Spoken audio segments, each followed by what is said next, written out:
civilization is being sacrificed for the opportunity of a very small number of people. We urgently need financial, political and social innovations that enable us to overcome this structural dependency on growth. We need to change the system. This isn't cleaning up the beaches in the case of plastic a little bit faster. That's vital, that has to be done. But you need to stem the flow. Go Simone explores sustainable change and the women inspiring it. Who are they? What made them who they are? How do they read the world they live in? Our guests share their story, roots, passions and hopes for the future. They tell us more about the alternatives and strategies they developed to tackle climate change. In your most recent book, Voices and Participation in Global Food Politics, you write, in our affluent economies, we tend to depoliticize issues of food politics by focusing on consumption behaviors at the expense of organizing. We need to evolve from consumers to food citizens and reclaim our agency. Could you please develop a bit more this idea? The solution to our problems is often framed as an individual one, that it's all about the money we spend, which basically goes back into the whole paradox of the fact that it's all about the economy. When in reality, political consumption, which as I think of it, that means, yes, making very intelligent, strategic choices about where and what you buy. That might mean buying out of the conventional food system, avoiding Colesworth, which I do, simply as a matter of principle, because I don't like having a concentrated grocery market, and we've got the second most concentrated grocery market in the world. So obviously I want to keep diversity in our foodscape. I want to support smaller suppliers, distributors, retailers, and I also want that sociality that comes from shopping at my neighbourhood store. That's about the character of your neighbourhood as well. And it's about not having to go into a non-space, which to me is what a supermarket is.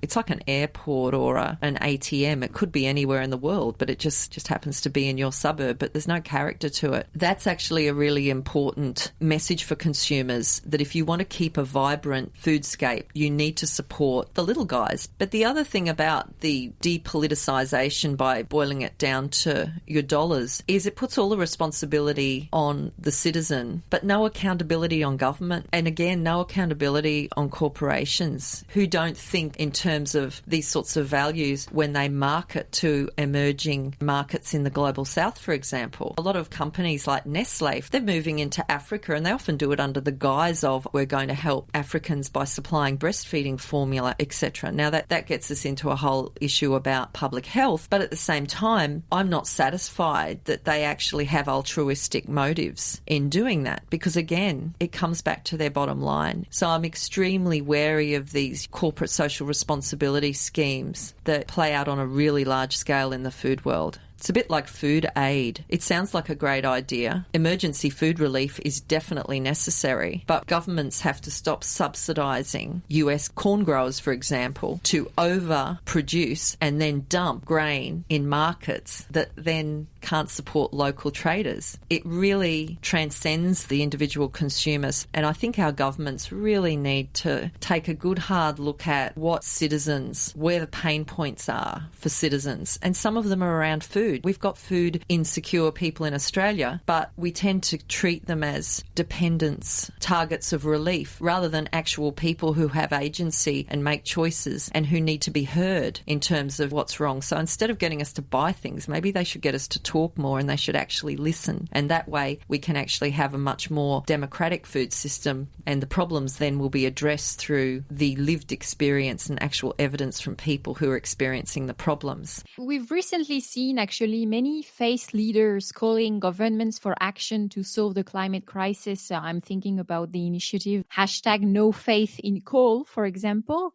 Unfortunately, they haven't had much success so far in shifting policies around. Can you give us some notable actions that religious communities that you've assisted with the Loka initiative have taken in addressing climate change? When we think about how faith leaders can help solve the climate crisis, I think we have to start thinking about the fact that faith leaders collectively are the third largest investor group in the world. They are the second wealthiest landowner in the world. They own 8% of all inhabitable land. They run 50% of all schools in the world. we tend to forget their power, not just in terms of their moral leadership, but as a stakeholder group. And so when it comes to notable actions, for me, a lot of the work I do with religious communities and leaders is getting them to see that if they green their footprint, the impact is actually tangible and immediate. And then not to mention their sphere of influence. Do you happen to face sexism when you approach some of those faith leaders? Or, as you said, are they open to hear really and to listen based on the trust relationship that you've been able to build with them? When haven't I faced sexism and racism, right?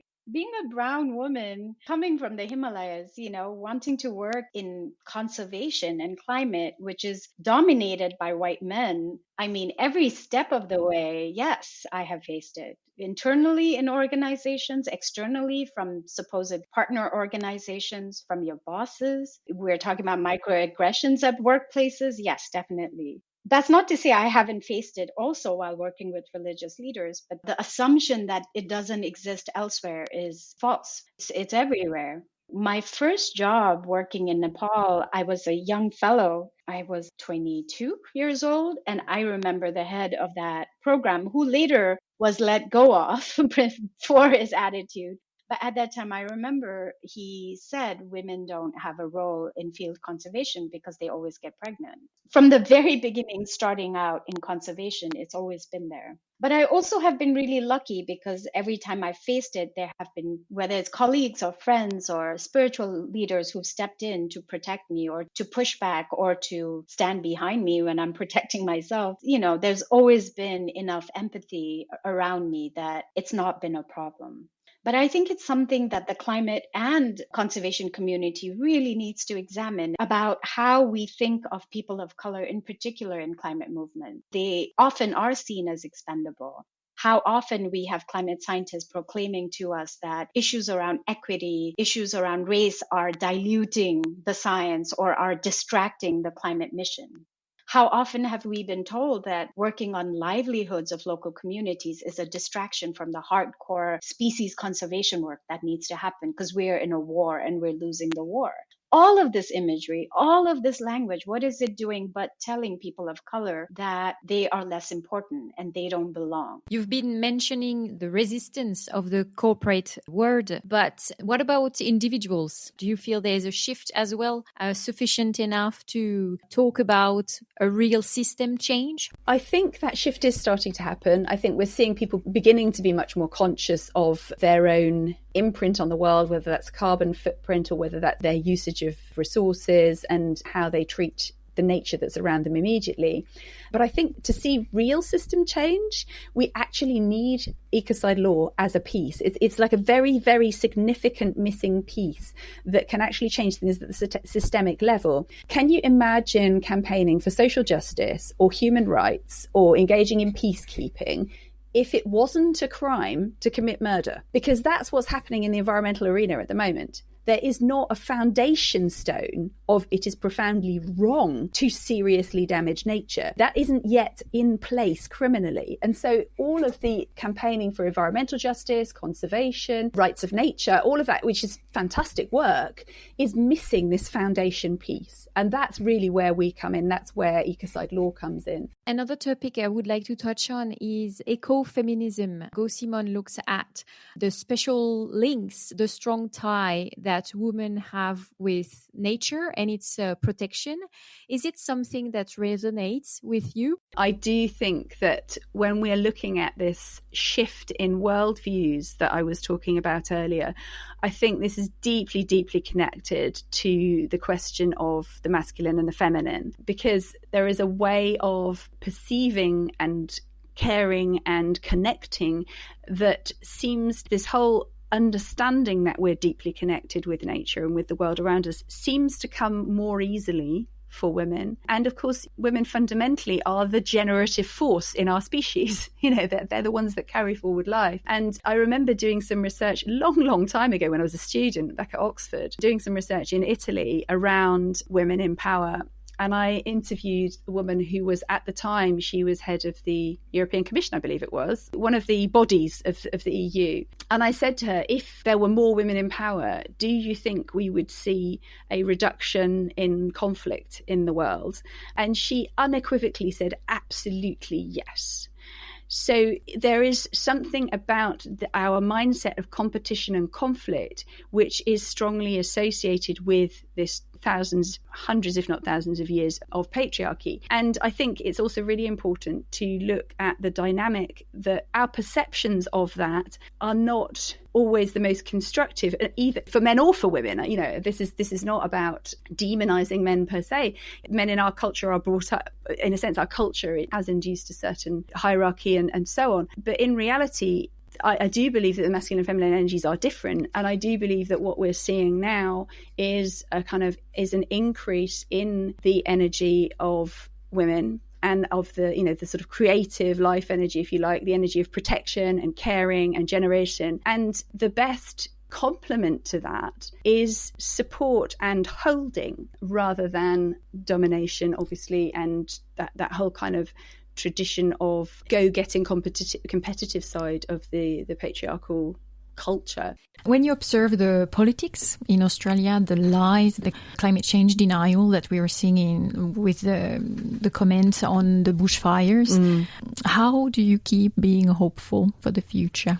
You can despair. It's okay to despair. And in fact, you can despair 10 times a day. But don't use that despair to paralyse yourself, or don't use it as an excuse for inaction. So we need to use that despair to take action, to really question what we're doing here, right now, right in this moment. What can I be doing to take action? And then it's in the action, it's in the doing that gives you hope, because that requires you to talk to people. It requires you to collaborate. It requires you to problem solve. You don't solve a problem by resisting the old system. You create a new system so that when that one dies, or when that one becomes obsolete, you have an alternative system that's productive and regenerative and is fair to everybody. Yes, we can be concerned about climate change. It's a global issue, but we act local. We act within our sphere of influence, and where we can get the most reward and the most benefit and the most love and the most community is at the local level.